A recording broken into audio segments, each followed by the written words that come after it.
petit mot dans la langue de Molière pour vous remercier tous d'être venus si nombreux, certains je pense d'assez loin, d'autres d'un peu plus près.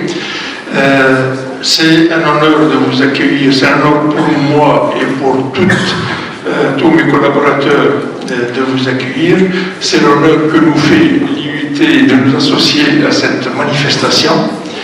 Et je voudrais remercier d'abord Monsieur le ministre de nous faire l'honneur pour cette matinée d'ouverture, de dire ce mot pour ouverture. Et je voudrais quand même dire quelques mots de l'IUT. L'IUT, c'est une grande institution.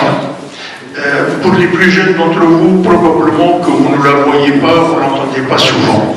Mais l'IUT, pour les plus anciens, et pour nous tous, ça a été et ça continue à être la locomotive de tout le développement du secteur des télécoms et particulièrement dans notre région. Ça, il faut que vous l'ayez en tête pour ceux qui ne le savent pas. C'est vrai que le secteur aujourd'hui comporte énormément d'acteurs de tout ordre, des acteurs très dynamiques, des acteurs avec des approches différentes, avec des intérêts différents, mais il est important en cette occasion de rappeler le rôle de pionnier, le rôle de locomotive que je dirais qu'a joué l'IUT depuis des dizaines d'années pour le développement des infrastructures et des services de télécom dans notre région.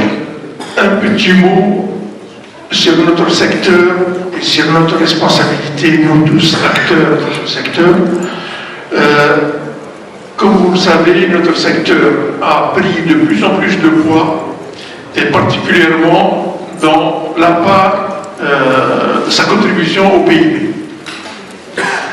Imaginez juste un secteur qui, au moins d'une quinzaine, vingtaine d'années, multiplie par 10 le taux de sa participation au PIB. Aujourd'hui, nous avons des taux de participation au PIB en Tunisie, je pense qu'il est de l'ordre de 7,5. Dans certains pays, même, il est un peu plus.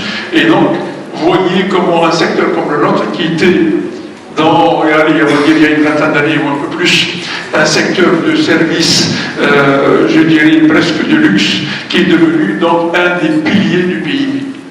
Alors ça nous donne quoi? Ça nous donne bien sûr une fierté, nous tous acteurs de ce secteur depuis un certain nombre d'années, encore plus, je dirais, d'honneur à l'institution qui est l'IUT, mais ça nous donne aussi, au-delà de cette fierté, une responsabilité. Une responsabilité économique et sociale. Une responsabilité parce que les attentes sont grandes, que ce soit au niveau de nos clients, nous opérateurs et nous acteurs globalement, et aussi de nos concitoyens, avec, comme vous le voyez, beaucoup plus d'attentes, beaucoup plus d'exigences, beaucoup plus, je dirais, de regards avertis, voire même critiques, quant aux services que nous offrons, quant à leur qualité, quant à leur étendue. Donc c'est à la fois une fierté pour nous, c'est vraiment une grande chance que nous soyons dans ce secteur, mais c'est une responsabilité que nous avons tous pour le développer, pour l'améliorer, le tout avec bien sûr avec un regard, je dirais, bien sûr prospectif, mais également pragmatique pour que tous nos projets soient des succès économiques d'abord et sociaux par la suite.